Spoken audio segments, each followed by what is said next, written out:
Salmo 40.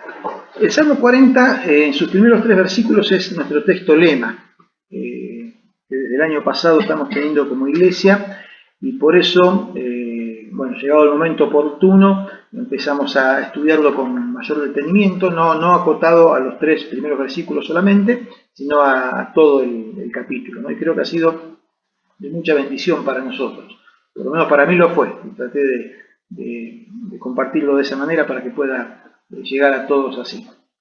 Yo quisiera en esta noche que podamos ver en un solo pantallazo, en un solo día, un repaso de los conceptos principales, siguiendo el orden en que el Espíritu Santo guió a David a escribir este salmo, que pudiéramos repasar esos conceptos principales, repasar quizás cosas que hemos aprendido, que hemos reflexionado, que hemos decidido en la medida que íbamos estudiando y leyendo la palabra del Señor, y que bueno, hoy podamos reafirmarlas y decir, bueno, sí, Señor, esto es lo que entendí para mi vida, para nuestra vida también como iglesia, y quiero llevarlo adelante.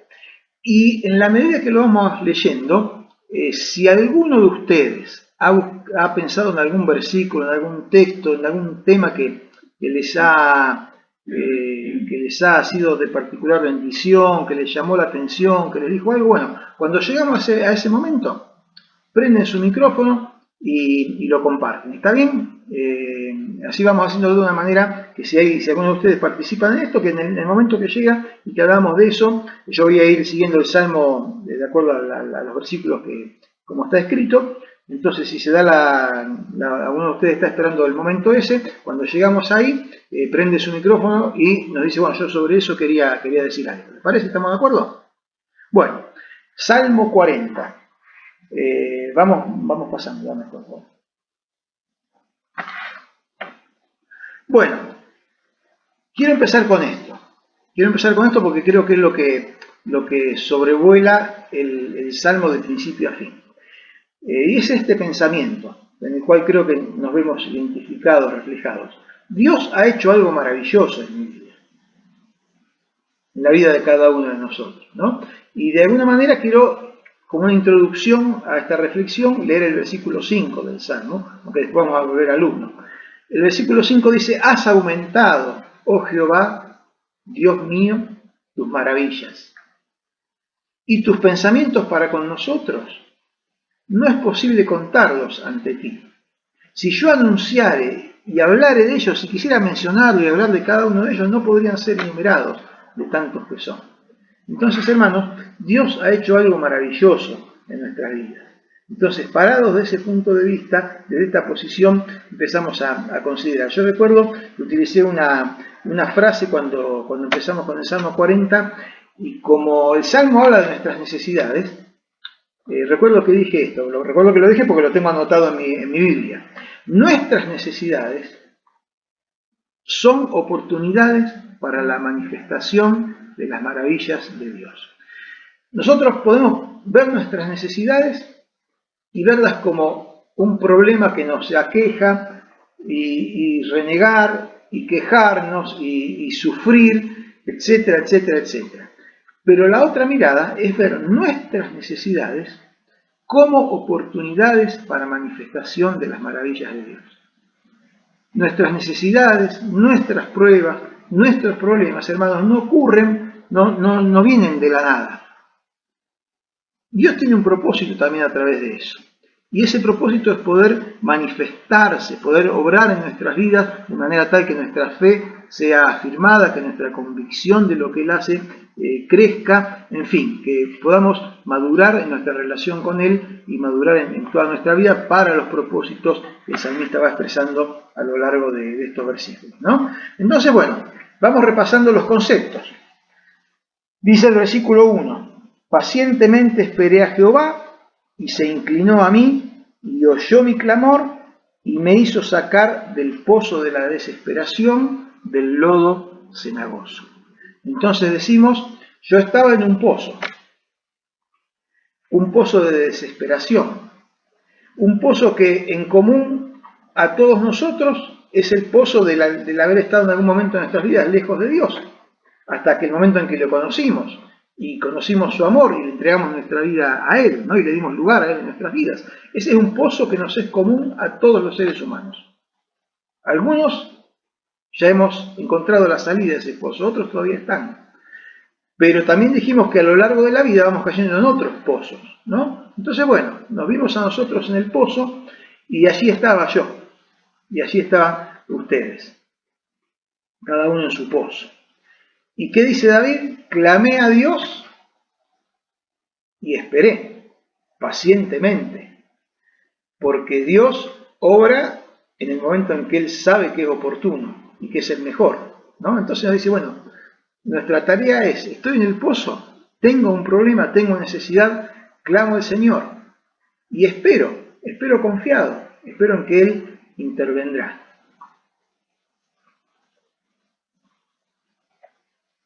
¿Y qué sigue diciendo? Y Dios se inclinó a mí y oyó mi clamor. ¿Lo ven ahí a Dios asomado arriba del pozo mirando para adentro? Bueno, traté de buscar algunas imágenes que ayudaran a graficar esto, ¿no? Es como que está ahí con la mano sobre la oreja, como hacemos nosotros para escuchar mejor, para concentrar el sonido. Bueno, y Dios se inclinó a mí, porque no, Dios siempre escucha, Dios siempre nos escucha y nos ve, aun cuando estamos en el pozo, en el pozo más hondo, tenga la cantidad de metros que tenga el pozo, posiblemente no tanto en lo físico, sino seguramente en lo espiritual, en lo emocional, Dios nos escucha y no pasa de largo. Dios se inclina, oye nuestro clamor y está dispuesto a actuar. Repito que si alguien en alguna de estas cosas quiere decir algo, siéntanse en libertad de interrumpirme y de poder hablar, ¿no? Entonces estamos acá. Pacientemente esperé a Jehová, leíamos, y se inclinó a mí y oyó mi clamor. Y decíamos en su momento, y lo traigo a colación una vez más ahora, que Dios responde, siempre responde, siempre responde. ¿Cómo responde? Bueno, la figura genérica es sacando del pozo. Dios responde sacando del pozo a aquel que está en él y que clama a Dios buscando su ayuda. Dios siempre responde. Y recuerdan, y quiero repasar este concepto, que Dios saca del pozo, pero hay dos variantes posibles. Una es que Él nos saque directamente, es decir, por la intervención directa de Dios, lo cual Dios hace, y lo hace muy bien, y vemos su presencia y sentimos su obrar en nuestras vidas. Yo ahí cité el Salmo 18, en el versículo 16 dice, envió Dios desde lo alto, me tomó, me sacó de las muchas aguas. Y el versículo 19 dice, me sacó Dios al lugar espacioso, me libró porque se agradó de mí. Entonces ahí vemos a Dios interviniendo Él directamente. ¿Cuántas veces Dios ha obrado directamente en nosotros? De una manera invisible, de una manera en que no aparece nadie en particular, sino que es Dios obrando en nuestra mente, Dios obrando en nuestro corazón, Dios obrando en situaciones como de la nada. De la nada aparece Dios obrando. Y la otra situación, la otra variante, es que Dios saca, pero a veces lo hace haciendo sacar por mano de otros. Y esta idea la tomamos de lo que dice aquí en el Salmo, dice, me hizo sacar del pozo de la desesperación. Y se acuerdan que fuimos con nuestras Biblias al pasaje de Jeremías, donde Jeremías estaba en el pozo, dice que Dios utilizó a un etíope que estaba ahí en el palacio para sacarlo, y Dios puso en la inquietud, en el corazón de este hombre de verlo a Jeremías ahí en el pozo, y dijo, no, necesitamos ayudarlo, y él fue, y no vamos a repasar todo lo que dijimos, pero tuvo esa disposición de ser instrumento de Dios para sacar a Jeremías del pozo. Entonces, lo que reflexionamos en torno a eso es que Dios saca del pozo, pero a veces se vale de otras personas que son sus herramientas para sacar. Entonces ahí vemos a tres ahí que están dispuestos a sacar al que está metido adentro del pozo. Entonces, hermanos, esto es para que nosotros veamos y valoremos a aquellos que están a nuestro alrededor y que a veces Dios utiliza para sacarnos del pozo. ¿Cuántas veces necesitamos de ayuda? ¿Cuántas veces nos sentimos mal? Y una palabra, un mensajito, una palmada en los hombros, un abrazo, un beso o una acción en algo específico que necesitamos, en alguien que nos trae algo sin que se lo hayamos pedido, en fin, todas esas cosas donde alguien se constituye en el instrumento de Dios para hacer la ayuda para sacarnos del pozo. Entonces demos gracias a Dios por esas personas que Él pone en nuestro camino, que pone a nuestro alrededor, que son instrumentos suyos para ayudarnos cuando estamos en el pozo. Pero también veámonos a nosotros como posibles herramientas de Dios para sacar a otros del pozo. No nos veamos nosotros siempre en el pozo. Veamos que hay otros que necesitan de nuestra ayuda y nosotros, hermanos, podemos ser instrumentos en las manos de Dios para ayudar a que salgan del pozo. La obra la hace Dios, no la hacemos nosotros, ¿no? Eso lo tenemos claro, es Él el que va haciendo la obra.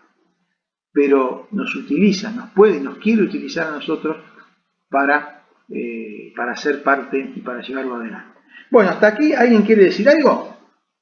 En relación al versículo anterior, en realidad, al 1, yo me acordaba también del pasaje de Filipenses 4:6, que dice: por nada estéis afanosos, y no sean conocidas vuestras peticiones delante de Dios, en toda oración y ruego con acción de gracias.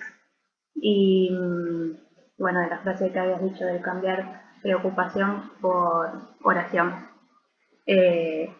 Bueno, preocupación también puede ser desesperación, como dice el Salmo.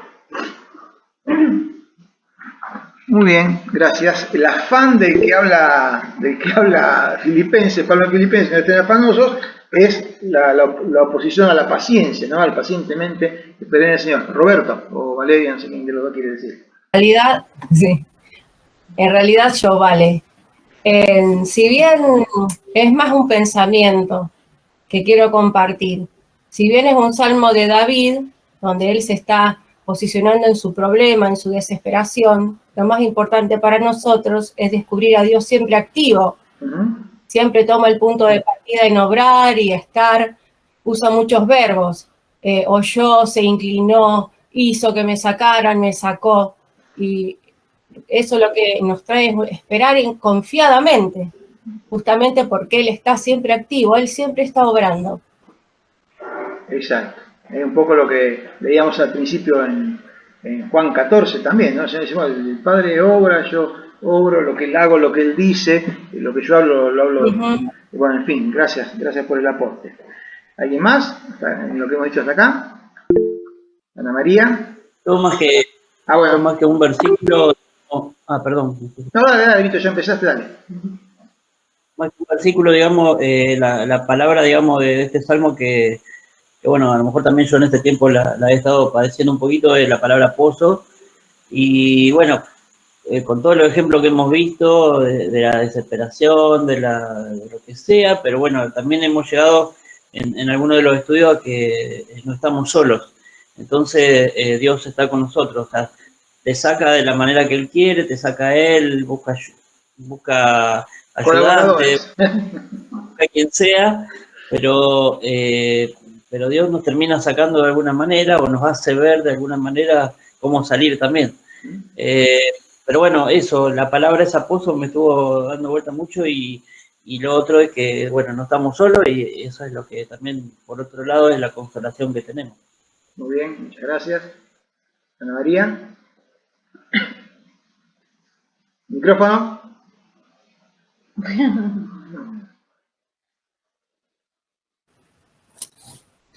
Sí, yo quería compartir, es un poco autorreferencial lo mío, ¿no? Yo caí en ese pozo de la desesperación cuando era muy joven, me alejé del Señor, me uní a una persona con la que tuve 4 hijos, con la advertencia de mis padres que eso iba a ir mal, y tenían razón, no solamente porque eran mis padres, sino porque además yo me alejé de la voluntad de Dios. Y me costó mucho salir de ese tema. Y encontré a alguien que me ayudó, que es el que me regaló esta Biblia. Era un pastor que ya no estaba ahora entre nosotros y que me ayudó a salir de ese pozo. Fue cuando empecé a acercarme a Dios nuevamente pero obviamente cuando uno se equivoca no todo es tan fácil de resolver. Y aún el día de hoy todavía tengo dificultades para relacionarme con algunos de mis hijos porque es consecuencia de lo que yo hice mal. En su momento me equivoqué. Elegí mal, no seguí el consejo de mis padres. Tuve 4 hijos de los 20 a los 24.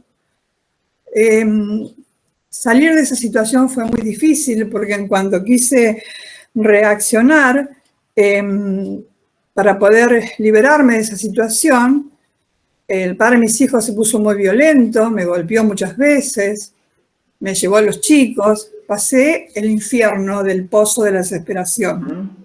Pero todo eso fue consecuencia de primero no obedecer a Dios y tampoco obedecer a mis padres, que si bien mis padres no me llevaron por una formación religiosa, tenían razón. Y entonces yo empecé a ver en otras familias, como la del pastor que me regaló este libro, que tiene esta Biblia, que tiene 4 hijos, es una familia maravillosa, que yo hubiese querido eso para mí. No lo pude tener porque me equivoqué mal. Y traté de resolverlo y de hacer las cosas lo mejor posible. Pero a veces esto es que cuando algo se rompe, después es difícil construirlo. Mis hijos son buenas personas, todo, pero la familia que yo quería, la que yo tenía en la cabeza, la que yo quería que fuera según la voluntad de Dios, no fue. Y no fue porque yo hice mal las cosas. Traté de repararlas. Evidentemente después seguí sola con mis hijos, a los 28 años seguí sola con mis hijos y me dediqué a ellos.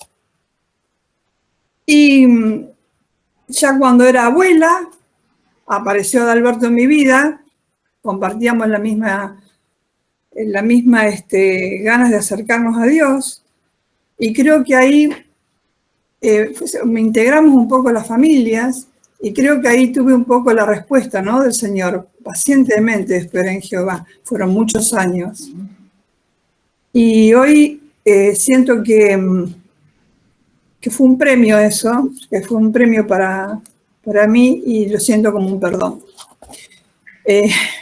Me cuesta hablar de esto, es duro, pero es la realidad. Bien, gracias por el testimonio, Ana María. Es muy valioso también el poder compartirlo y, bueno, ver reflejado esto que de alguna manera venimos diciendo, ¿no? Bien, avanzamos. Bueno, ahí esto solo agregué porque después se lo voy a pasar esto. ¿Se acuerdan que habíamos hablado de los pozos posibles que veíamos en la vida de David? Rechazo, el menosprecio, los que quieren ayudar y te terminan hundiendo, los que te tienen en poco o no te consideran, el enojo y la envidia de los demás, la mala intención, los enemigos que procuran dañarte.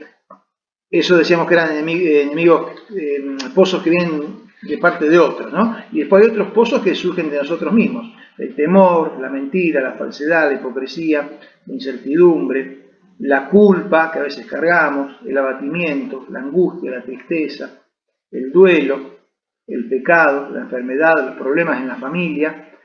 Bueno, y Dios a cada una de esas situaciones ofreciendo una reparación, ¿no? Una respuesta, una solución que nos involucra indudablemente. Dios nos marca el camino. ¿Qué hace Dios? Bueno, lo que vamos a ver ahora en la pantalla siguiente. Dios nos saca del pozo, nos pone sobre la piedra y nos dice, tenés que empezar a caminar hacia acá, que es un poco lo que dijo Ana María. Entonces, ese proceso de arreglo de las situaciones, de sanidad, de transformación, va ocurriendo en la medida que empezamos a caminar en el sentido de lo que Dios nos va marcando, ¿no? Así que vamos a avanzar. Entonces, acá está. Ya llegamos entonces a la segunda parte del versículo 2. No se asusten que el otro va a ir más rápido. Esto porque nos detenemos un poquito más porque es más el núcleo de lo que venimos diciendo. Puso mis pies sobre peña y enderezó mis pasos. Y ahí tenemos los pasos ahí firmes sobre un camino firme, y empezando a caminar. ¿Qué quiere decir esto que puso mis pies sobre peña y enderezó mis pasos? Bueno, hermano, vos lo has vivido, usted lo ha vivido, sabe de lo que estoy hablando. Cuando Dios nos puso y hemos sentido que bueno, ahora puedo pisar sobre terreno firme porque es el camino donde Dios me puso, y no solo que nos pone ahí, sino que nos marca el sentido hacia el cual tenemos que caminar. Por eso dice, enderezó mis pasos. Por eso yo aclaré abajo, de alguna manera, dio un nuevo sentido y dirección a mi vida. No solo que me saca del pozo, sino que para evitar que vuelva a caer y vuelva a repetir los mismos errores, me pone sobre el piso firme y me marca el sentido, la dirección en el cual tengo que caminar. Leíamos antes, Jesús dijo, yo soy el camino y la verdad y la vida. Y dice, sigue diciendo el versículo 3, lo tenemos ahí puesto en la pantalla, puso luego en mi boca cántico nuevo, alabanza a nuestro Dios. Uno ve esa obra que Dios ha hecho en su vida y de alguna manera ustedes han estado expresando también con sus testimonios esto, un cántico nuevo, alabanza a Dios por lo que Él ha hecho y hace en nuestras vidas. ¿Y qué agrega? Dice, verán esto muchos y temerán y confiarán en Él. Es decir, otro que está a nuestro alrededor y que nos ven como éramos cuando estábamos antes en el pozo y nos ven ahora que estamos saliendo, o quizás que ya es un pozo que superamos, pero cómo Dios va obrando y está con nosotros, y bueno, la idea es la que desarrollamos en aquel momento y que ahora repasamos. Bueno, esto que Dios hace, y arranco por un poquito analizando el versículo rápidamente, recordamos que la obra que Dios hace, lo que Él hace, tiene un triple propósito. El primer propósito es llevar gloria a su nombre. Amados, Dios todo lo que hace es para su gloria. Es para manifestarnos su gloria y que nosotros lo podamos ver y darnos cuenta de eso. Entonces Dios, en primer lugar, lo hace para la alabanza y gloria de su nombre. En segundo lugar, lo hace para bendición, o sea, lo hace todo al mismo tiempo. Yo digo segundo son ítems distintos, ¿no? Lo hace para bendición de quien le busca. Pacientemente esperé a Jehová, le busqué, clamé, bueno, Dios nos bendice y obra en nosotros, entonces Dios también lo hace para bendecirnos. Pero hay un tercer propósito en todo esto, que es el testimonio a los demás. Que los demás puedan ver esto y puedan temer y confiar en el Señor. De alguna manera, como dice a continuación, que el que nos ve pueda pasar por estas etapas. Ver, en primer lugar, ver. Que otros puedan ver lo que Dios ha hecho, lo que está haciendo en mi vida a través de mi testimonio, que sería de alguna manera el escuchar mi cántico nuevo, que sea un testimonio audible o visible, que no quede solamente para mí, que me lo guardo para mí, sino que puedo mostrar a otros que puedan verlo, que como consecuencia de verlo puedan temer, es la palabra que usa el Salmo, y ese temer significa no habla de tener miedo, sino más bien reconocer el poder, la justicia, la misericordia de Dios aplicada en la vida específica de alguien, en mi vida, y poder maravillarse de ese Dios. ¿Cuántas veces seguramente hemos tenido la oportunidad de que alguien nos diga, no, pensar que vos antes eras así o eras asá, y yo me acuerdo cuando vos tal cosa, y te veo ahora, o cuando pasaste tal situación, tal problema terrible, y cómo pudiste superarlo y estás ahora adelante con todas las fuerzas. Bueno, eso significa que el temor de la persona, ¿no? El poder reconocer que algo pasó. Y nuestra tarea es demostrar que eso algo que pasó es Dios obrando. Entonces, con el propósito, el ideal de que esa persona pueda confiar en Dios, darse cuenta de que Dios puede obrar, lo mismo en la vida de cualquiera que acude a Él de todo corazón. Que podamos decir, mira, Dios hizo eso en mi vida porque yo lo busqué de todo corazón y le di lugar para que obre. Si vos haces eso mismo, también ocurrirá en tu vida. Dijimos que lo que debemos evitar, ahí ven, hay un cartelito de peligro, debemos evitar esta situación que describe el versículo 4. La situación del decir, qué bueno que soy yo, que me las arreglo para salir de todos mis problemas y todas las cosas que me pasan. Ahí está hablando de la soberbia. Bienaventurado, dice el versículo 4, pasamos a la primera parte, el que no mira a los soberbios. Bienaventurado el que no mira a los soberbios. Y la otra parte del versículo dice, ni a los que se desvían tras la mentira. Tras la mentira de los que dicen que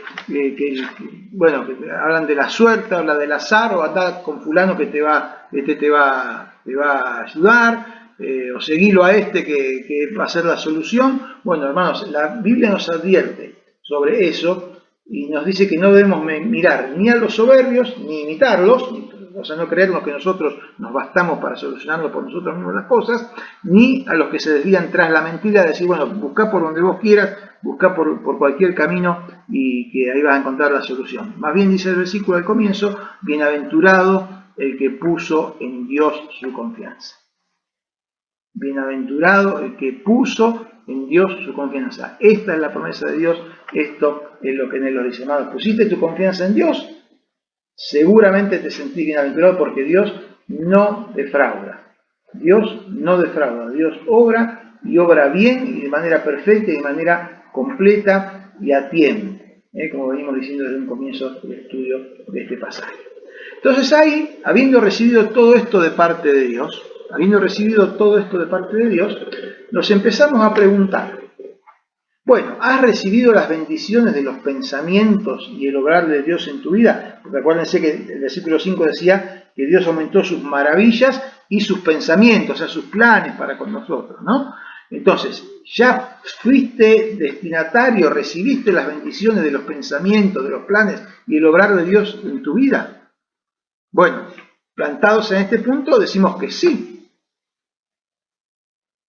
Recibí las bendiciones de Dios en mi vida. Entonces vimos que David empieza a pensar en su respuesta y nos empieza a plantear a nosotros cuál debiera ser nuestra respuesta al Señor en función de haber recibido todo esto. Entonces dijimos que esta respuesta, nuestra respuesta, la tuya, la mía, debe dirigirse en dos sentidos.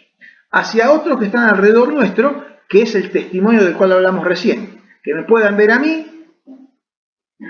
cómo Dios obró en mi vida y que yo pueda contarles que eso es obra de Dios y puedan verlo, temer y confiar en el Señor. Pero hay también una respuesta que tenemos que dirigirla hacia Dios. Y esa respuesta al Señor es la que David expone en los versículos 6 al 8. El sacrificio y ofrenda no te agrada. Y ahí menciona una frase que nosotros hemos analizado y visto que cuando él habla de has abierto mis oídos, estudiamos que eso podía implicar tres cosas, ¿no? Entonces mi respuesta a Dios, la respuesta de David a Dios es, Señor, hay cosas que yo pensé que podía hacer para agradarte, pero ahora que estoy en tu camino me doy cuenta que no. Vos no querés que yo haga sacrificio, vos no querés que yo haga nada que pueda expresar un valor de parte mía para tratar de agradarte. Lo que vos querés es que yo me entregue, que entregue mi vida para servirte, para adorarte, reconociéndote. Entonces dijimos que ahí aparecían tres figuras, ¿no? Una es la mención que hace en Hebreos capítulo 10, donde dice, me preparaste un cuerpo. ¿Un cuerpo para qué? Para ser sacrificado. Esto ya lo analizamos, ¿no? Simplemente estamos repasando el concepto. Me preparaste un cuerpo para ser sacrificado. Y recordamos el pasaje de Romanos 12:1, donde dice que el Señor, el apóstol de parte del Señor, nos ruega que por las misericordias de Dios presentemos nuestros cuerpos en sacrificio. ¿Qué sacrificio?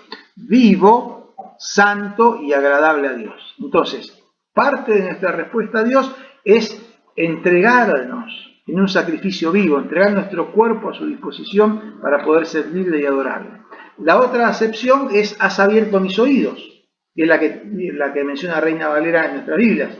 Has abierto mis oídos. ¿Y qué es esto de abrir los oídos? Bueno, has abierto mis oídos para escuchar tu voz y obedecerla.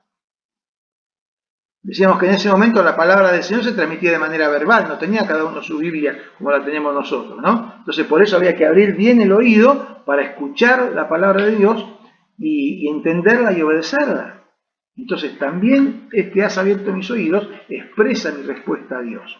Y la tercera acepción es has horadado mis orejas. Ya lo explicamos, la figura del esclavo que ponía su oreja para que el amo la marcara. Le hiciera una marca y dijera, y esa marca era símbolo de decirle el esclavo al amo, yo escojo quedarme, escojo ser tu esclavo, aunque me correspondía, tenía el derecho de irme libre al 7º año, tenía el derecho de irme, pero por amor, por el amor que vos me brindás y por mi amor a vos, por todo aquello que de esta relación que hemos construido, elijo voluntariamente ser tu esclavo. Y de esto también nos estuvo hablando Félix el otro domingo. Entonces, estas tres figuras me preparaste un cuerpo, has abierto mis oídos, has horadado mis orejas, hermanos, representan lo que dice el versículo 8. El hacer tu voluntad, Dios mío, me ha agradado, y tu ley está en medio de mi corazón. Esa es la respuesta, o la frase que resume nuestra respuesta al Señor. El hacer tu voluntad, Dios mío, me ha agradado, y tu ley está en medio de mi corazón. Hermanos, esto es nuestra expresión al Señor. He aquí vengo, dice ahí en el medio del versículo 7, ¿no? He aquí vengo, le dice el salmista al Señor. ¿Vengo cómo? Vengo con mi cuerpo preparado y dispuesto para ser sacrificado. Vengo con mis oídos bien abiertos para escuchar y obedecer. Vengo con mis orejas horadadas por la lesna de Dios en señal de que me he constituido voluntariamente en su esclavo. Entonces, ese he aquí vengo significa, como dice la figura de abajo, he aquí estoy, Señor, para hacer tu voluntad. ¿No? Que el Señor nos bendiga para que esta sea nuestra respuesta, nuestra disposición concreta y específica cada día de nuestras vidas para con el Señor. Le agregamos un elemento más. Hace un rato Mito decía, nos damos cuenta que no estamos solos en medio de nuestros pozos, de nuestras necesidades y nuestros problemas. Obviamente porque el primero que aparece, y es el fundamental y el principal, del cual da sentido a todo esto, es Dios. Yo estoy en el pozo y ahí aparece Dios. Dios me escucha y actúa, obra sacándome del pozo, vendando las heridas, sanando, poniéndome en terreno firme y encaminando mis pasos. También tenemos ahí la figura de los demás que me están mirando y que tienen que recibir ese testimonio de parte mía para que puedan verme y poder temer y confiar en Dios. Pero en los versículos 9 y 10, el salmista introduce la figura de la congregación. Entonces, ya no estoy solo, no solamente porque Dios, y eso es lo principal, porque Dios está conmigo, sino que también porque Dios ha puesto alrededor de mí a otros que comparten la misma experiencia de fe. Hoy le llamamos la iglesia. En la época de David no utilizaban, no existía la iglesia, pero existía sí el pueblo de Dios, la familia de los que compartían la fe en el Señor. Y en esa comunión, en esa congregación, dice David, he publicado tu fidelidad, tu salvación, y compartimos acerca de todo esto, como también lo estamos haciendo nosotros en esta noche y cada vez que nos reunimos, ¿no? Así que, hermanos, también tenemos que valorar no solo la presencia de Dios en nuestras vidas, que como repito una vez más es lo principal, es lo fundamental, pero valorar también la presencia de aquellos que Dios pone a nuestro alrededor para compartir esta experiencia de fe, poder afirmarnos, poder crecer, poder ayudarnos, poder ser instrumentos del Señor. Y dijimos, ya llegando al final de la consideración del Salmo, esto está en los versículos 11, 12, 13, 14, que aún habiendo llegado a este punto de la vida de fe, de reconocer al Señor, de entregar nuestras vidas, de compartir el camino con otros con los cuales tenemos la experiencia de fe, aún habiendo llegado a este punto de la vida de fe, no estamos exentos de las pruebas. Eso va a pasar cuando estemos en el cielo, ahí sí ya van a pasar todas las pruebas, pero mientras tanto no estamos exentos de las pruebas. Pero ¿qué nos dice el Señor? Y una vez más lo repasamos, lo sabemos, pero el recordarlo nos alienta y nos ayuda a lo mejor a clarificar en el momento en que estamos, ¿no? No estamos exentos de las pruebas, pero así como tenemos pruebas, tenemos a nuestro Dios. Esa convicción debe ser profunda. Y a veces el problema es que cuando estamos ahí medio nubilados con las situaciones que nos pasan, a veces se nos pasa por alto recordar que tenemos a nuestro Dios. Después volvemos, porque algo nos hace volver. Pero tenemos la seguridad de que Dios está con nosotros. Y sabemos de su obrar maravilloso por las experiencias anteriores ya vividas. Sabemos que Dios obra y es fiel y es misericordioso y es poderoso. Entonces tenemos a nuestro Dios y sabemos que Él obra. ¿Y qué más tenemos? Si tenemos la compañía de los hermanos en la fe. Entonces no estamos exentos de las pruebas, aún estando en el camino del Señor, pero tenemos todo esto, que es el bagaje con el cual el Señor nos equipa en esa mochila de la fe para andar y transitar y enfrentar las pruebas que aún nos quedan por delante. Pruebas de distinta índole, de distinto tipo, pruebas que a veces nos abarcan a nosotros, a solos, a veces nos abarcan a los que están a nuestro alrededor, lo que sea, hermanos. Entonces, ¿cuál es la solución o la propuesta que encontramos ahí en el Salmo y que hemos reflexionado? Esta, la que está abajo. Llevemos una vida de entrega y consagración al Señor, haciendo su voluntad, arrepintiéndonos de nuestros errores y pecados, corrigiéndonos con la ayuda del Espíritu Santo, y Dios va a obrar, porque Dios no retiene sus misericordias. ¿Se acuerdan que David decía ahí en el versículo 11, Jehová no retengas de mí tu misericordia? Y decíamos, bueno, a veces nosotros hacemos algunas cosas que hace que Dios retenga su misericordia para hacernos reflexionar y volver, ¿no? Bueno, el Señor no retiene su misericordia cuando andamos de la manera que Él quiere que andemos.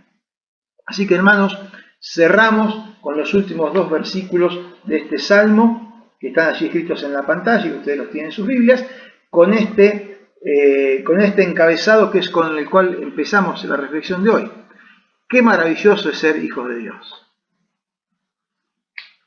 Qué maravilloso es ser hijos de Dios. Y David termina este salmo hermoso y tan enriquecedor con estas palabras. Gócense y alégrense en ti todos los que te buscan. Y digan siempre los que aman tu salvación, Jehová sea enaltecido. Aunque afligido yo y necesitado, Jehová pensará en mí. Mi ayuda y mi libertador eres tú. Dios mío, no te tardes. Así que, hermanos, qué maravilloso es ser hijos de Dios, poder vivir cada día de esta manera. Última pantalla. Hermanos, este es nuestro lema, inspirado en las palabras de este salmo, dando sabor a nuestro mundo. Cada uno de nosotros que formamos esta iglesia del Redentor, que estamos en este año a punto de celebrar 100 años de vida de la iglesia y que en este tiempo nos encuentra a nosotros formando parte y llevando adelante la labor, transmitiendo la antorcha de generación en generación. Hermanos, el Señor nos está llamando a dar sabor a nuestro mundo, al 100%, con lo más que podamos entregar al Señor, con lo mejor de nuestras vidas y de la mejor manera poder dar sabor a nuestro mundo. Lo hacía David y nos anima a nosotros a poder hacerlo. Así que, hermanos, que este lema que nos viene acompañando estos meses y que seguirá por lo que queda de este año, nos siga desafiando. El Señor nos bendiga para que podamos realmente en sus manos, conforme a su voluntad, dar sabor a nuestro mundo.